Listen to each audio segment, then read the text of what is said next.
boasts preeminent great gateway and a super value adder for economies, cultures, and peoples, East and West.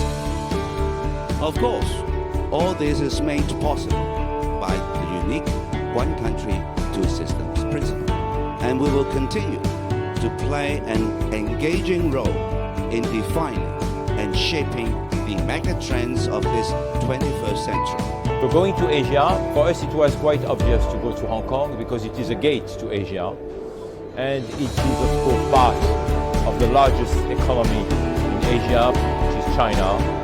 It's a hub, it's a global city, it's a city which had for years and decades amazing infrastructures, financial hub, a great stock exchange market.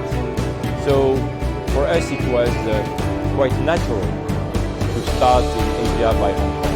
我希望我们的新人出来的人，不光是 follow 跟随这个 trend， 还要创造这个 trend。顶尖的学生，最重要的这一方面，你对人才有很长远的眼光，也有实际的knowledge 知识。